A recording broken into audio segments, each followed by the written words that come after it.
Let's talk to Rupert Lowe now, MP and leader of Restore Britain. Rupert, very good morning to you. Good morning, Mike. Good Haven't been on your show for a while. I know. I'm glad to see you back. Thank you. I don't know what's going on in this country, but there's a sort of obviously a two-tier system going on. We've got the government who don't want to talk about what the real problems are, and they'd rather sort of immerse themselves in some international, rescue scenario. People demonstrating against migrants in this country are the ordinary, solid backbone of this country, and he's just ignoring them, isn't he? Well, I think we can all, Mike, feel our country slowly slipping through our fingers. I don't think one needs to be a rocket scientist to see that. And it's almost as if the sort of reverse Darwinian agenda, which we've all had to suffer over the last, well, really since Tony Blair, largely, it's hollowed out the country. I mean, we are seeing increasing numbers of people coming here illegally. Illegal means illegal, by the way. Right. And equally, I think a lot of them have very low IQ. I think in the past, a lot of our immigration, whether it was the prosecution of the Protestants or the prosecution of the Jews in Europe, they used to come here, they added a lot to our culture and our skill set.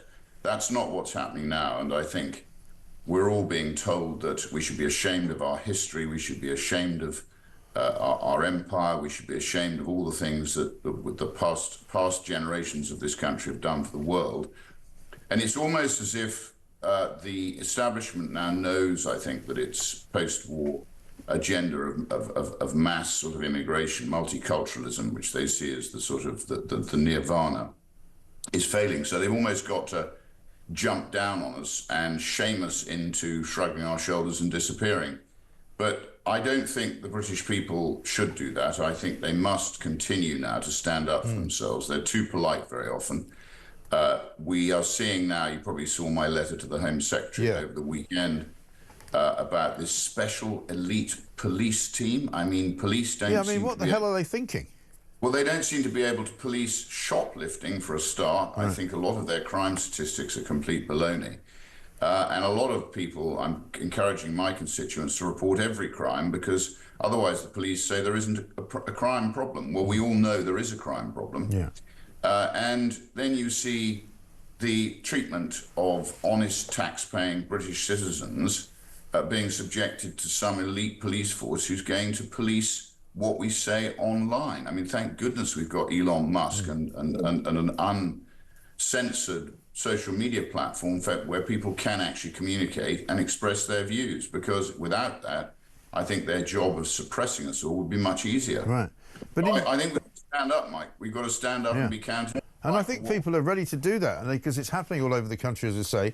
And these are ordinary people. And a friend of mine, who's a very well-to-do woman who lives in Essex, was at that protest in Epping yesterday with her husband. You know, she's got children. And she said the number of police was out of all proportion to what was required. And these lefty kind of agitators were shipped in, all carrying signs that said, "We don't want the far right in Epping." None of them are from Epping. They've all been brought from somewhere else, and then they get taken back to the train station by the police. You know, the whole thing's ridiculous. And when it comes to this business of, you know, anti-migrant sentiment, you mention it in your letter, you know, what exactly is the definition of anti-migrant sentiment? Well, I don't think these people are far right, Mike. I mean, this is a sort of an attempt to blacken their names. These are very often decent tax-paying citizens, and particularly mums who are concerned about their children correctly. And as I say, I think we all love this country and we love the way it used to function, but it is slipping away from us. And it's almost as if the judiciary, which I think the police, the civil service, particularly the permanent secretaries, it's almost as if our government's become criminalized against us. And it's not doing what it should be doing and serving the interests of the British taxpayer. That's their job.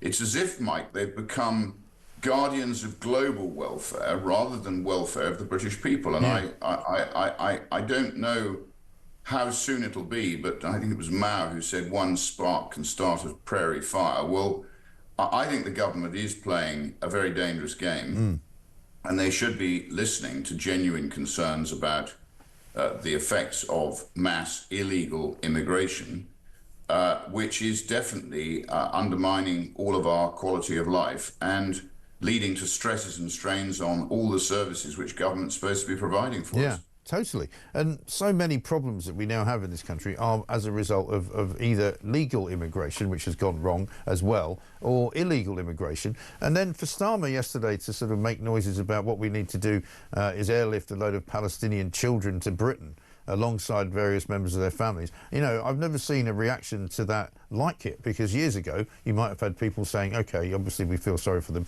let them come. Nobody wants that now because we don't have any room anymore. I think if you want an example of how devious the government's become, you only have to look at this issue in Afghanistan, where the government used a super injunction to actually hide the truth from their own tax-paying citizens for 2 years as a result of a government error. Yeah. So, and we learned at the weekend as well that an awful lot of those people who did come, because they were not checked out and vetted, it turns out actually were operating for the Taliban. No, they haven't vetted them at all. I don't. They seem to think that mass immigration of any kind is going to improve our economy. Well, it might make our economy bigger, but it makes the GDP per capita much lower. And again, I go back to Singapore, which was run by a great man called Lee Kuan Yew, who actually now has built Singapore's GDP per capita up to twice Britain's. And when I was young and in the city and traveling to Singapore, it was an extremely backward economy. It's now a high-skilled trading post on the tip of Malaysia, which basically has a very small population, but it's run in the interests of the Singaporean people. And as a result, their lives have improved. So, being in Parliament's been an eye-opener, Mike. I call it the loony bin. I mean, it literally, you go in there, it's full of virtue signalling do-gooders who actually have got no experience of real life. Some of them are very nice people, charming. I get on very well with all of them, but Parliament is completely dysfunctional. The country is now run. Parliament's just a show. The country is run by the permanent secretaries who are unelected. And I defy you to name 2 or 3 of them. Most people don't know who they are, but they're the ones with real power. And the more I research them, the more I realize that a lot of them are a bad influence on Britain. So unfortunately, they are not ever elected, and they are rewarded for failing, which they very regularly do. So there's a huge job to be done. And I find myself rudely agreeing with Dominic Cummings in a lot of his summaries. And he's been right at the centre of government. Yeah, I had a conversation with somebody who was on a show with Lord Frost the other week, and they were sitting chatting about life in general in the green room. And apparently Lord Frost was asked, you know, it's very difficult, isn't it, this business of government? It's tough to do. And he said, yes, it absolutely is. He said, that's why we don't let the politicians anywhere near it. You know, and that kind of gives you the indicator that you need, that they don't want to let go of the business of running the place because they rather like it. The minutes of the cabinet meetings are sitting on the Prime Minister's right hand before the meeting starts, which is, in my view, not the way you should run the country or a company. So we don't want civil servants writing the minutes. We want people in power who are actually going to be making decisions and making decisions in the best interests of the electorate, which is who they represent. Do you think Starmer's now boxed himself into a corner on illegal migration and he doesn't know what to do? I just think Keir Starmer is a deeply duplicitous human being, Mike. I think people need to study the Fabian Society, which I think goes right to the heart of Keir Starmer. I don't think you can trust a word he says. You've got to watch what the hands are doing, not what the mouth is saying. Surrendering the Chagos Islands, personally, I think was an act of national treason. It didn't need to be done. None of the legal guidance that they refer to was binding. It was all just a sort of quango court, which gave a guidance-only judgment. We owned the Chagos Islands. We'd actually paid Mauritius in '63, I think it was, to forfeit any claim on it. And you've just got this bunch of human rights lawyers, of which he's one, largely from the same chambers.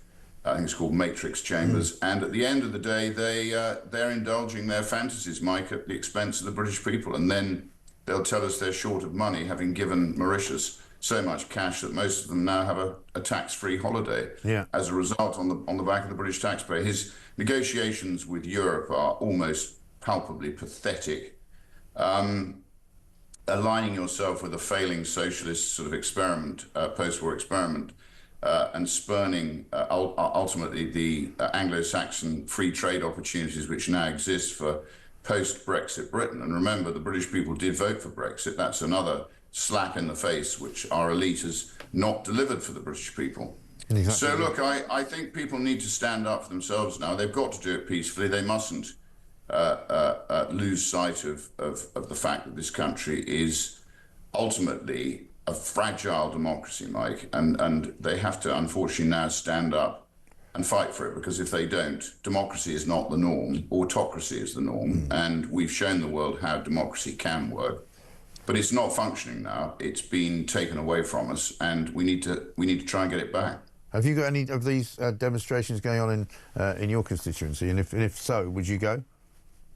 Well, Great Yarmouth, we've been fortunate that we are a seaside town, and a lot of whilst we have been let down by the post-war elite because they've destroyed fishing, Mad Ed Miliband's now having a go at the oil and gas, which again is offshore. We are getting the benefit of some of the renewable energy revolution, whether you agree with it or whether you don't. And apparently I'm told the North Sea is the best place to be putting these huge wind farms about 90 miles off sea. I did go and see some the other day. So Great Yarmouth is, I think, it's been well run by the local borough council. Labour, as you know, is trying to change that and basically make it some unitary authority.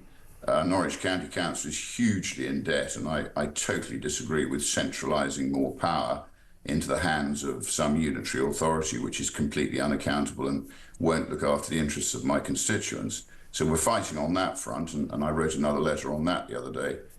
But I mean, Great Yarmouth, we've managed to maintain that we still have houses of multiple occupation. We have Serco charging around trying to take private landlords' leases for a long period of time. So there are sort of, if you like, elements of concern which we're trying to snuff out at source, but it's not easy when you've got a government that should be able to solve this problem, but it singularly lacks the will to do so, and it's now, if you like, using the police force, who are supposed to be serving the British people, to oppress us. And I think it all started probably with COVID, Mike. I think we were so compliant with lockdown, which I profoundly disagreed with. It was a huge error, as we saw from Anders Tegnell in Sweden, who was strong enough to actually stand up against it. But the British people seem to almost enjoy being locked down and oppressed. And I think we've got to get our spirit back. And if we don't, we're going to lose our country. I can sort of feel it slipping away. I don't know about you. Yeah. Totally, yeah. And there's enough people who want to stand up and fight for it, I think. So we shall continue to do so. Rupert, good to see you. Thank you very much indeed. Rupert Lowe, MP and leader of Restore Britain.